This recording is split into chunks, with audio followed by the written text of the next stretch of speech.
સ્વાગત છે મિત્રો તમારું તમારી ફેવરેટ ફૂડ ચેનલ પર।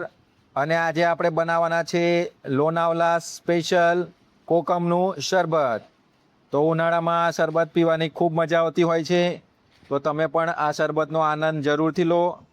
સાથે સાથે આ શરબત પાચન તંત્ર માટે ખૂબ જ ઉપયોગી અને ગુણકારી હોય છે। જે લોકોને કબજિયાત રહેતી હોય, ગેસ, એસિડિટી વગેરે રહેતું હોય, એ લોકો માટે આ શરબત આશીર્વાદ સમાન છે। તો આ શરબત તમે જાતે જ ઘરે બનાવી અને સ્ટોર કરી શકો છો અને આખું વરસ એને સાચવી શકો છો। અને આ બનાવવું એકદમ સરળ છે। આ શરબત બનાવવા માટે જરૂરી લોનાવલા કોકમ આપણી આસપાસના કરિયાણા સ્ટોરમાં આપણને સરળતાથી મળી જતું હોય છે। આ કોકમ આપણને 100 રૂપિયાનું 250 ગ્રામની આસપાસ મળતું હોય છે। તો 100 રૂપિયાના 250 ગ્રામ કોકમથી આખું વરસ ચાલી શકે ને એટલું તમે શરબત બનાવી શકો છો। અને તમારા ઘરે જો કોઈક મહેમાન આવ્યું હોય ને તમે એને આવું ઠંડુ કોકમનું શરબત પીવડાવશો ને તો મહેમાન એકદમ ખુશખુશાલ થઈ જશે। તો આશા રાખું કે તમે પણ આ વિડીયો પૂરો જોશો અને આ કોકમનું શરબત ઘરે જાતે બનાવીને પીશો, તમારા મહેમાનોને પીવડાવશો, તમારા પડોશીઓને પણ પીવડાવશો। તો હવે મિત્રો આપણે આગળનો વિડીયો શરૂ કરીએ। રીતે બનાવવું આ ફેમસ કોકમનું શરબત એ આજે હું તમને શીખવાડીશ। તો અહીંયા મેં લોનાવલા કોકમ કહેવાય એ લીધો છે 250 ગ્રામ। આ થોડો ભીનો આવે અને પેલા જે બીજા કડક આવે છે કોકમના ફૂલ કહેવાય, આને આપણે દાળમાં પણ વાપરતા હોઈએ છીએ। તો આને સ્પેશિયલ લોનાવલા કોકમ તરીકે ઓળખવામાં આવે છે। આ મેં અહીંયા 250 ગ્રામ લીધો છે। તો 250 ગ્રામ કોકમને આપણે 500 ml પાણીમાં 4 કલાક માટે પલાળી લેવાનો છે। તો સૌથી પહેલાં હવે આપણે કોકમને કાઢી લઈશું। તો જો આવો આવે તમે જોઈ શકો છો।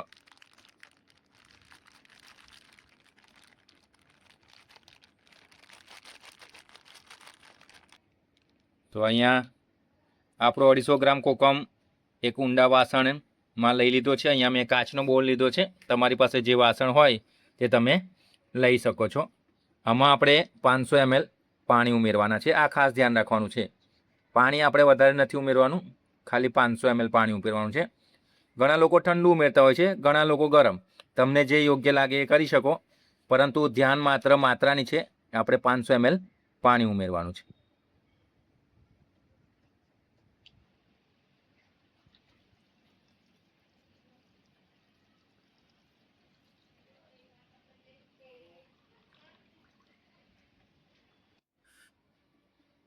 તો મિત્રો ચમચાની મદદથી થોડું મિક્સ કરી લેવાનું। તો મિત્રો કોકમને આપણે 500 ml પાણીમાં પલાળીને 4 કલાક માટે રાખી મૂકવાનું છે। તો હવે આપણે ઢાંકીને એને 4 કલાક રાખી દેવાનું છે।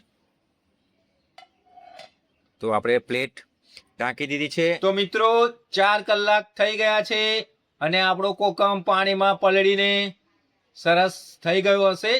તો આપણે હવે કોકમને જોઈ લેશું। તો જો 4 કલાક પછી આપણા કોકમ પાણી સોક કરીને એકદમ મસ્ત સોફ્ટ થઈ ગયો છે।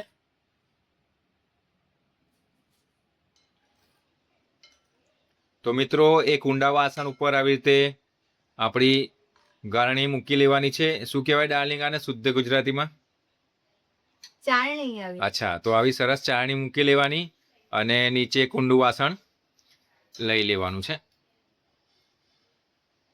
તો મિત્રો ચમચાની મદદથી આપણે કોકમ અલગ કરી લેવાનું છે પાણીથી। આવી રીતે ધીરે ધીરે આપણે જાળણીમાં કોકમ મૂકી દેવાનું, જેથી પાણી નીચે આવતું રહેશે અને આપણો કોકમ ઉપર જ રહેશે। તો કોકમને હવે આપણે મિક્સી જારમાં એડ કરી લઈશું અને એકદમ સ્મૂથ પેસ્ટ બનાવી લઈશું।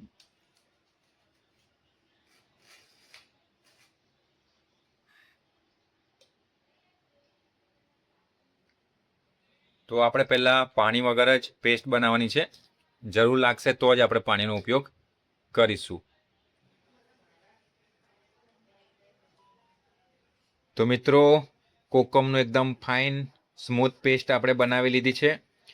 તો એકલા કોકમનું પેસ્ટ નહોતું બનતું, એટલે આમાં અમે 300 ml જેટલું પાણી ઉમેર્યું હતું। અને હવે આ પેસ્ટને આપણે ડાર્લિંગ શું કહેવાય, હું ભૂલી જાઉં છું નામ? ચાળણીથી ફરીથી ચાળી હા, લેવાનું. ચાળણીથી ફરી ચાળવી અને એકદમ સ્મૂથ પેસ્ટ કરી લેવાની છે. મિત્રો, હવે આપણે ફરીથી જે કોકમની પેસ્ટ તૈયાર કરી છે તેને ચાળણીની મદદથી ફરી ચાળવી લઈશું, જેથી એકદમ સ્મૂથ પેસ્ટ આપણને કોકમની મળે, જે મોટો મોટો ભાગ હોય તે રહી જાય અને આપણું શરબત એકદમ બિલકુલ બજાર જેવું સ્મૂથ આવે. થોડું થોડું લેવાનું પેસ્ટ આવી રીતે અને આમ ચાળવાનું છે.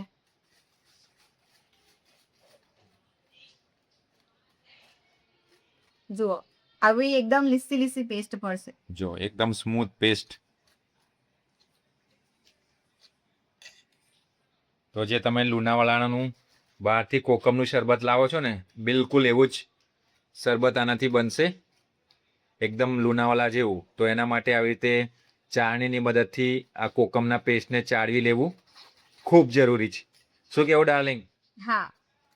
તો આનું નામ મને ભૂલી જવાય છે, પણ ડાર્લિંગ વાઈફે કીધું એટલે થોડું યાદ રહ્યું છે.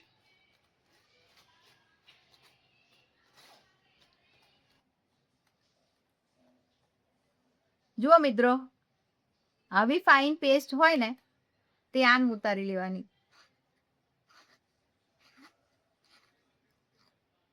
તો ટેક્સચર સેમ ટુ સેમ આપણું લોનાવલાનું ફેમસ જે કોકમનું શરબત છે તેવું આવે. તો આજે બની રહ્યું છે લોનાવાલા સ્પેશિયલ કોકમનું શરબત. આવી રીતે આપણે બધી પેસ્ટને સરસ સ્મૂથલી ચાળી લઈશું. તો જુઓ મિત્રો, આવી રીતે આપણે કોકમને સરસ ચાળવી લેવાની છે. જો આવો કચરો હોય, અધ કચરો અને બીયા હોય આપણા કોકમના સીડ્સ બધા, તે બધું જ નીકળી જાય. અને આપણને નીચે મળશે એકદમ ફાઇનેસ્ટ સ્મૂથ કોકમનો પલ્પ. જો તો એકદમ સ્મૂથ આપણી પેસ્ટ કોકમની તૈયાર છે. જો તો મિત્રો, એકદમ સ્મૂથ કોકમનું પેસ્ટ રેડી છે. તો હવે આ શરબત બનાવવા માટે એકદમ રેડી છે. તો હવે આપણે ચાસણી બનાવી લઈશું. મિત્રો, હવે આપણે ચાસણી બનાવવાની છે. તો આપણે 250 ગ્રામ કોકમ લીધી છે, તો તેની સામે આપણે 700 ગ્રામ ખાંડ લેવાની છે.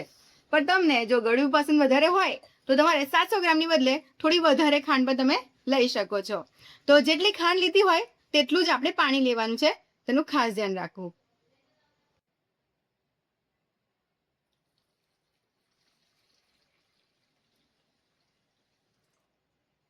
હવે આપણે ગેસની ફ્લેમ ચાલુ કરીશું.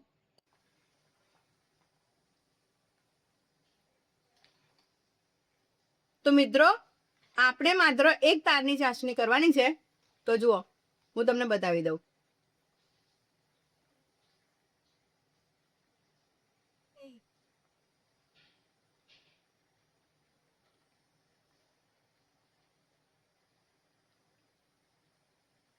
બસ એક તાર થવો જોઈએ. એક તારની ચાસણી માત્ર આપણે કરવાની છે. તો મિત્રો, એક તારની ચાસણી થઈ ગઈ છે આપણી, એટલે હવે આપણે ગેસની ફ્લેમને એકદમ સ્લો કરી દેવાની છે. મીડિયમ પણ નહીં, સ્લો. અને આપણે જે પેસ્ટ તૈયાર કરી છે કોકમની, તે હવે આપણે ધીરે ધીરે ઉમેરવાની છે.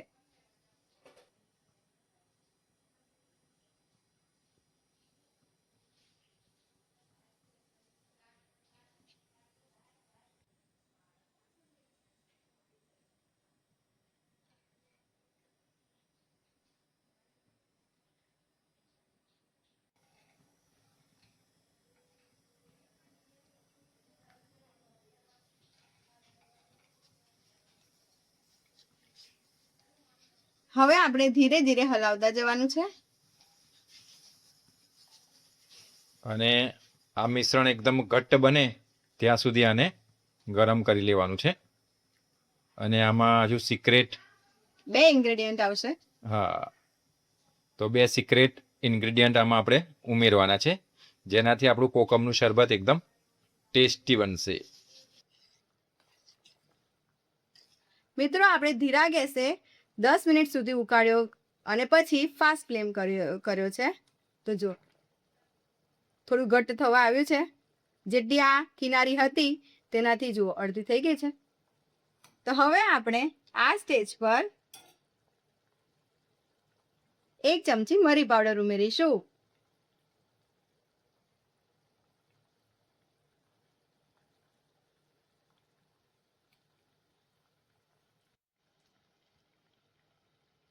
અને 1 ચમચી આપણે સંચળ મીઠું ઉમેરીશું.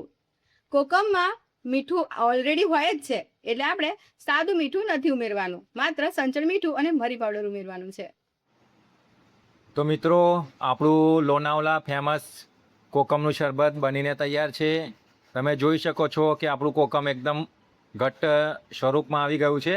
એમાંથી મોટા ભાગનું વધારાનું પાણી હવે રહ્યું નથી. તો હવે આપણે આને ઠંડુ થવા દેવાનું છે અને તે પછી આપણે એનો શરબત તરીકે ઉપયોગ કરવાનો છે. તો ચાલો આને ઠંડુ થવા રાખી દઈએ. તો મિત્રો, કોકમનું સિરપ એકદમ ઠંડુ થવા માટે આપણે મૂકી રાખ્યું હતું. તો 10થી 15 મિનિટ પછી આપણું સિરપ કેવું થયું છે તે આપણે જોઈ લઈએ. તો જો એકદમ ઘટ્ટ થઈ ગયું છે. તો તમારું સિરપ આવું ઘટ્ટ થવું જોઈએ. જો, હા, સરસ. તો હવે આ સિરપને આપણે કાચની બરણીમાં ભરી લઈશું અને લાંબો સમય સુધી તમે આને સાચવી રાખી શકો છો. જરૂર પડે ત્યારે આનું મોકટેલ કે શરબત બનાવીને તમે વાપરી શકો છો. તો મિત્રો, તમને બધાને જ ખબર હશે કે કોકમનું શરબત તાસીરમાં એકદમ ઠંડુ હોય, પાચન તંત્ર માટે ખૂબ જ ઉપયોગી છે. તો જે લોકોને ગેસ, એસિડિટી, કબજિયાત વગેરે રહેતું હોય એ લોકો માટે આ શરબત કે આ મોકટેલ એકદમ ફાયદાકારક હોય છે. તો હવે આપણે આને કાચની બરણીમાં ભરી લઈશું.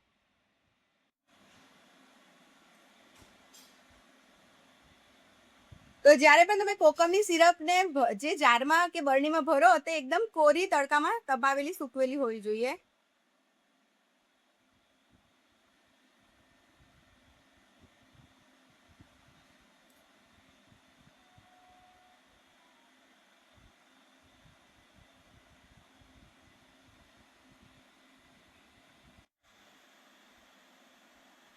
તો મિત્રો, આખા વર્ષ માટે કોકમ સિરપ બનીને તૈયાર છે.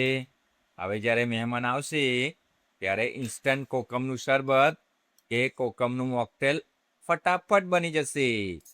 શું કેવું ડાર્લિંગ વાઈફ? હા. અને મહેમાનોને એકદમ શુદ્ધ ઘરનું શરબત મળશે. તો આપણું રાજીના રેડ થઈ જશે. તો આપણું કોકમનું સિરપ આખું વર્ષ માટે બનીને તૈયાર છે.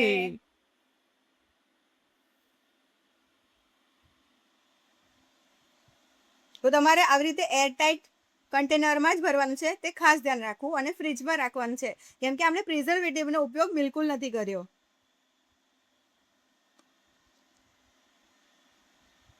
આપણે આવી રીતે બરફ ઉમેરવાનો છે અને થોડું એવું સંચળ મીઠું ઉમેરવાનું છે, વધારે નહીં. અને આપણે જે સિરપ બનાવી છે તેમાંથી આટલો ભાગ લેવાનો.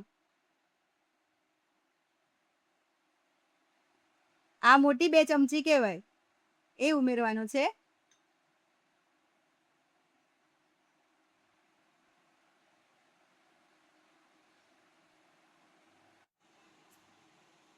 હવે આપણે ઠંડુ પાણી ઉમેરીશું.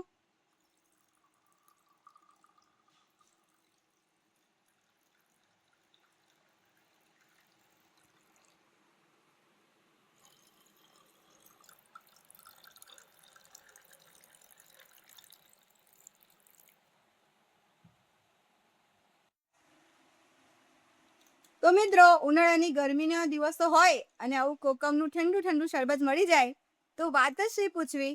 પણ તમે આ શરબતને 12 માસ પણ ઉપયોગ કરી શકો છો.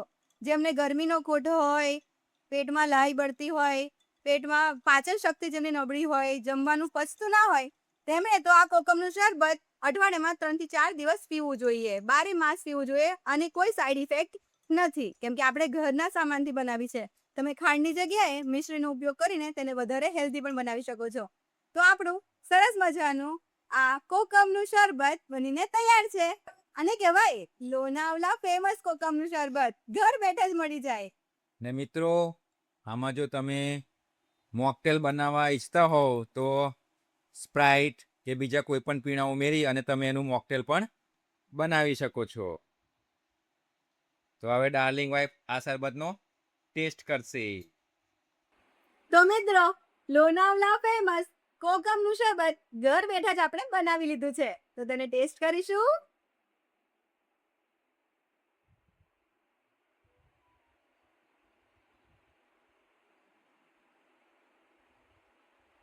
હા, જે ઘરના બનાવેલા શરબતમાં મજા છે ને, તે બહારના શરબતમાં મજા નથી. તો મિત્રો, તમે પણ આવું સરસ મજાનું હેલ્ધી કોકમનું શરબત જરૂરથી બનાવજો. લોનાવલા ફેમસ કોકમનું શરબત બનાવજો અને પછી કોમેન્ટમાં જણાવજો તમને કેવી લાગી આ રેસીપી તે.